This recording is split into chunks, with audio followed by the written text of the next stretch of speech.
Hi, it's Ray Shalene from Pro Shaper Workshop in Charlton, Massachusetts. Welcome back. We're back on this 33 Ford Fender. And if you've watched episode number 1, we found out that this is a big problem. And tonight we're going to cut it open. It'll be revealing the mysteries of what happened there. But before we do that, let's check this out. All right, what you're looking at here is the go-kart Volkswagen aluminum body made by Jason from Marlboro. And he won a contest, and it was for 10 days, but he's been so good at it and dedicated, and he's actually going to do the whole project. The only thing I'm really disturbed about is he hasn't done this running board yet. I've been saying, Jason, we got to get this running board.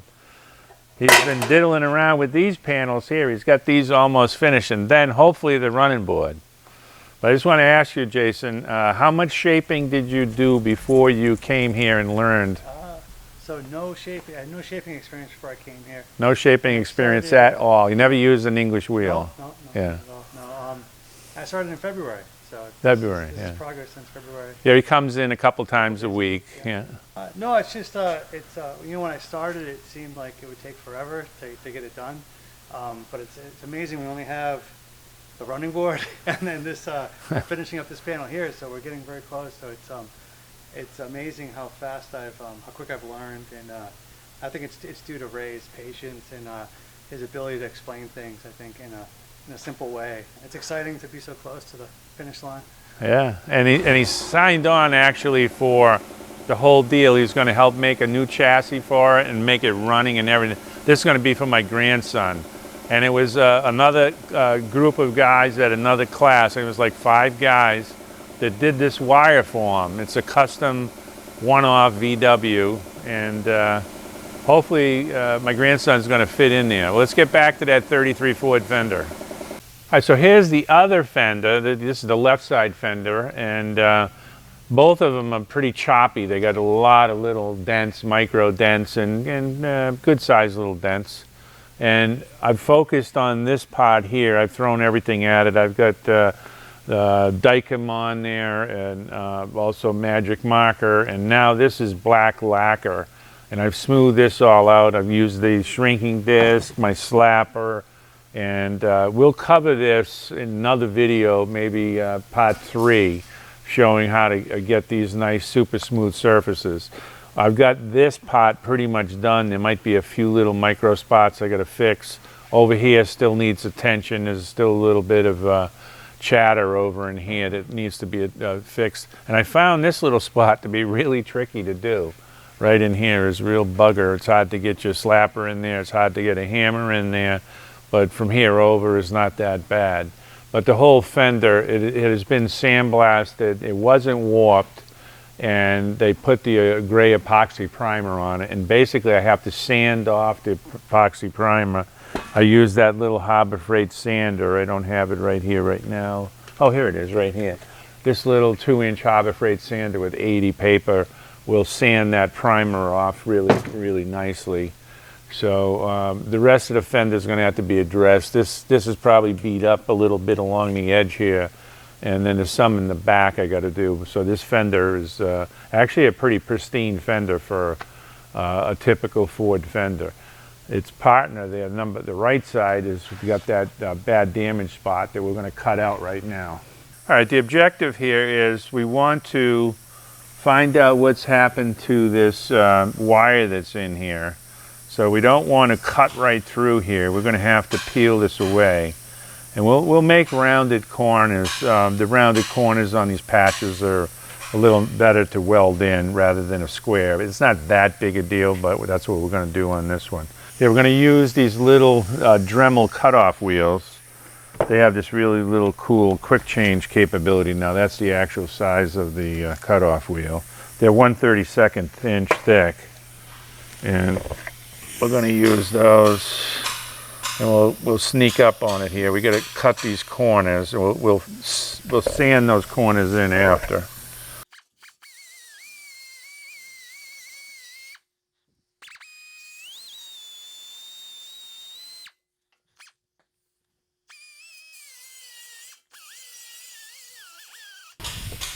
All right, now we're gonna need a new wheel.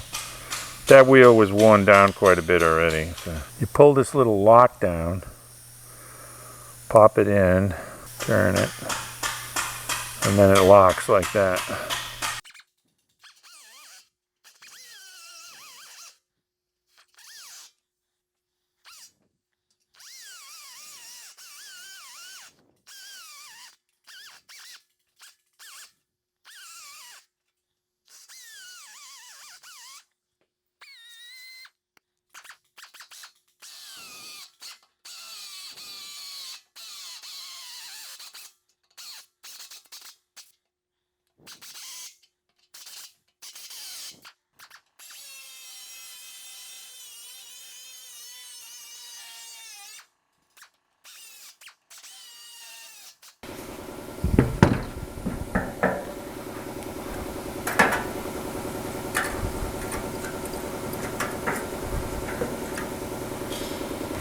There's the patch. They welded a piece right on top on the inside. And now we've got to investigate exactly what's happening in here. So it's getting a little hot. And we don't want to break or nick that wire. We're going to try to, if we have to, hopefully the wire is still good to about here, and then we can put a new piece of wire in. This is going to have to be lengthened out a little bit, so it'll be a little bit longer.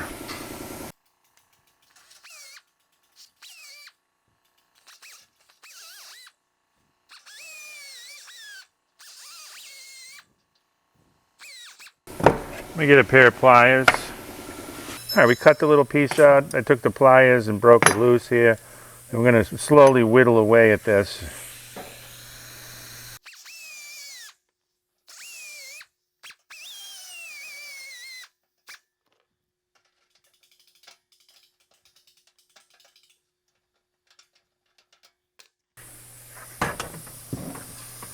That doesn't look good. Now, let me get a light.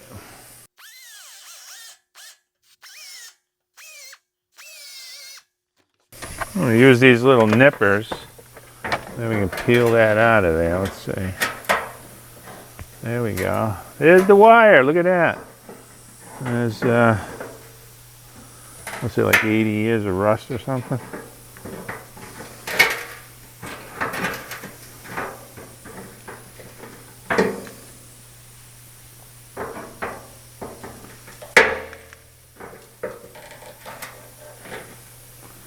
So far, it looks like the wire is intact, and I didn't nick it here at all, so that's all good. They might have welded to it, though. I'm not sure. I got to cut some more right in here.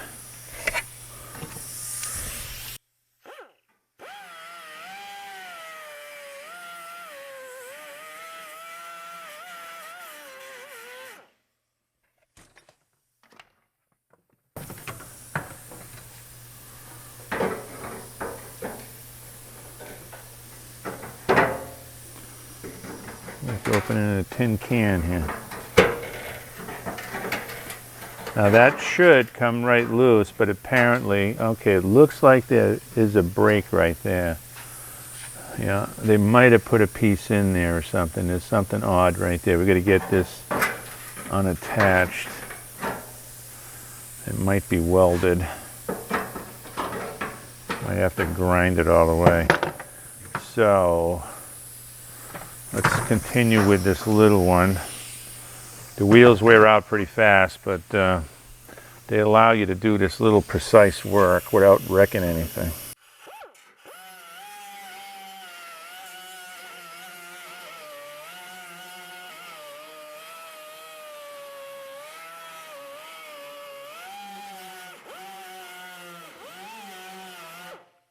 I gotta put another wheel up. That definitely looks broken right there.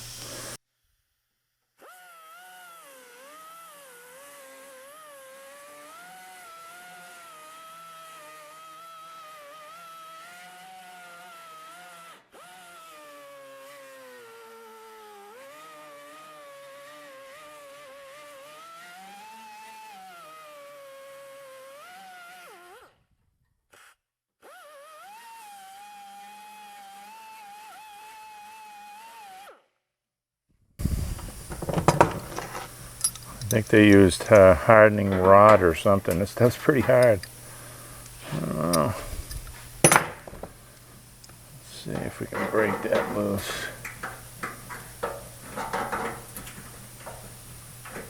No. You can see where the wire is broken right there. So that will explain why this thing is crunched in here. It's bent in, I'm pretty sure. Got to cut the back side of there.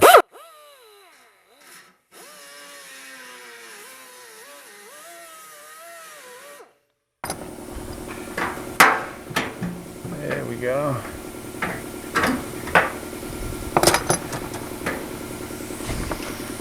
All right, so our wire is intact. It's there, but it was broken. All right, look at that. There's our 5/8 of an inch right there. We're moving this 5/8 over here. This fender was crunched in 5/8 of an inch. Now let's put this gauge on here. We'll put that on. Right to here. Now I'll bring this out. Look at that. Fits perfect. So when they repaired it, look at that. That's how minute that damage is.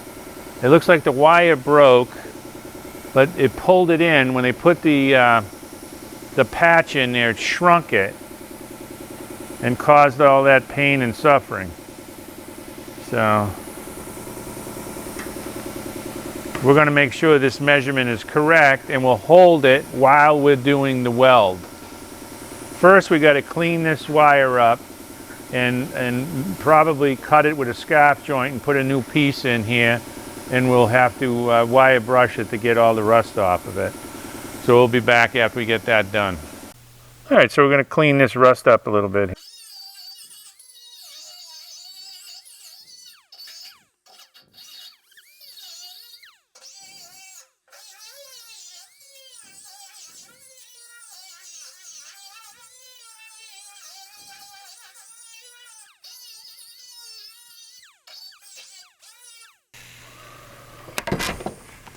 That looks like it did a good job. Now, the issue here is we've got to spread this fender to get that correct measurement. So we'll have to clamp on a bracket, and that will tell us exactly where this has got to be.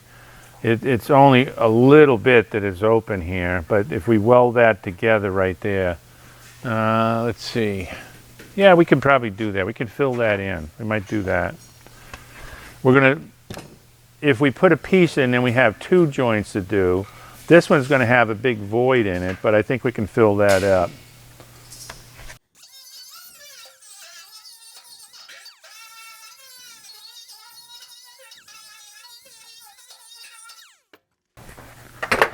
All right, so I'm going to straighten this out a little bit with a hammer and dolly.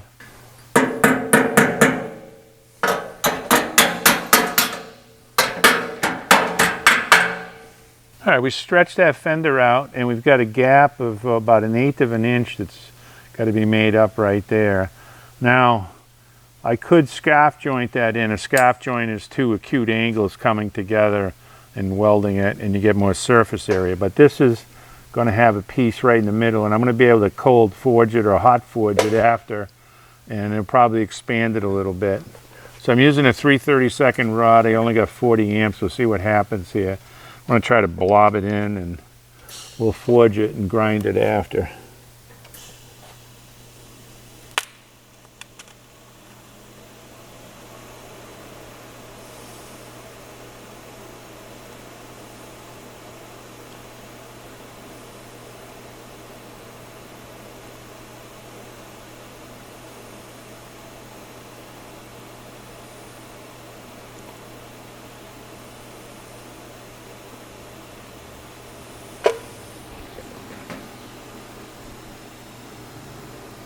All right, that came out pretty good. I had the copper behind there holding everything in alignment, and it also put a floor on it.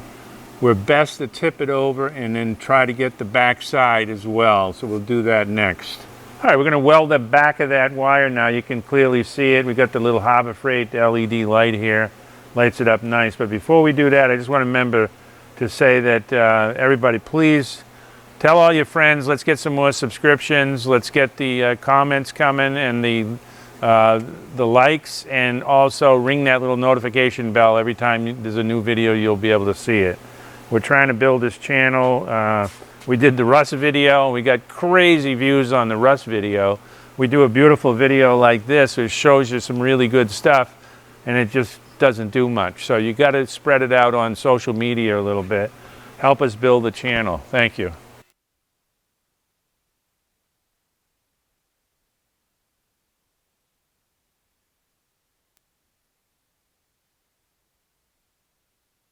A lot of extra material on. We'll have to grind it, and we're going to cold forge that now, and that will actually spread it out a little bit more, which is what we might need to happen anyways. So let's stand the fender up again and we'll take another look at it. All right, so we got that welded up, and I was going to hit it with the hammer just to cold forge it together a little bit here. We'll put the dolly underneath here, and we're going to grind that excess off. And this wire, we spread it out so we get the correct length on the fender, but that's not the only thing holding this fender from collapsing. As we can see now, we got the wire welded, and we can still flex that fender out. And what we're going to have to do is we'll take and make a bracket, and we'll make the bracket probably on the other fender that will bolt into one of these holes here, and probably use a piece of angle iron. It's got some good strength, and we'll bring it over here and have a flange here that we can put a nice vice grip clamp on there, and that'll hold its spread when we create this new patch with the bead, which has to match all up and everything. And that will eventually get rolled over here and around the wired edge, so it'll look exactly like factory when we're all done. And the welds will disappear totally. We'll be using a TIG welder. You can see how nice that TIG welder worked on welding that up. If you did gas, I'm sure you could do it with gas, and you can probably do it with MIG, but the TIG generally is a pretty malleable weld, and that should work fine. So we're going to grind that up a little bit, first on the back side, then the front side, and we'll go from there.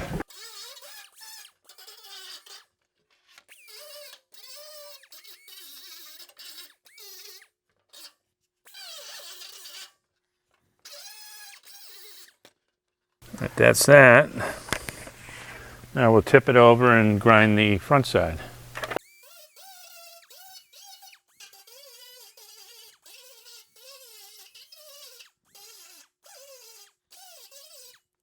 Okay, that feels pretty good.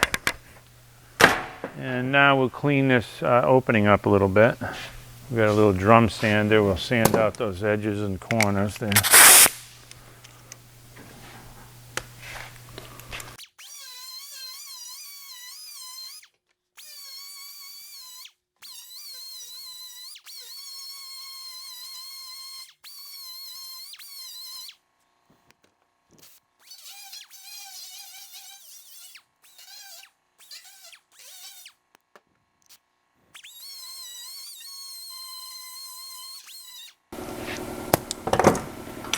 All right, that's all cleaned up. Now let's take some of this epoxy off. This is that little Harbor Freight 2-inch detail sander. If you haven't bought one of these, buy a couple of them. They're really good. I've bought 4 or 5 of them. Haven't worn one out yet.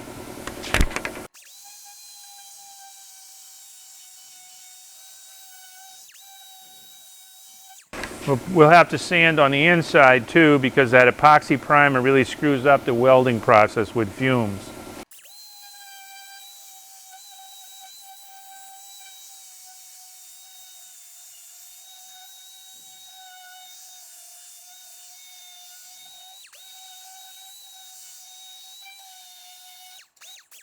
All right, now let's check out how that flexible shape pattern, it wouldn't work for beans before, so we're going to locate it on there, bring it around here, and now you can see it's right where it wants to be on the bead there. So we're going to get some magnets, hold it on, and then what I'm going to do is trace it on the inside here. So I'll be able to figure out exactly the size of the patch panel that we need. All right, I put the flexible shape pattern, of course it's inside out, registered on that mounting hole, and this is all registered right where the bead valley is, and it's all sitting really nice. Got it held on with the magnets. Before, when we put that on there, when that piece was welded in there, these didn't register at all where the bead was. But I'm afraid that what I was going to do is take and just ink it in here with a pen, and that would give me the exact size of the patch that I'm going to have to make. But I think it'd be a better idea to make that special bracket, the spreader bracket. We're going to make the spreader bracket off of the other fender, and then we'll put it in the exact same location on here before we ink this to make sure our patch panel is correct size, because we don't want this pulling in again. So I think that's going to be it for tonight. It's about 10:30 already, and we've got to get going home. So thanks for watching. It's Ray from Pro Shaper. Stay tuned for part 3, where we'll weld this in, make the patch welded in, and we'll probably do some dent repair as well with the shrinking disc, torch, all the little implements and tricks we use for taking dents out. So stay tuned. Metal is clay. It's Ray Chalene.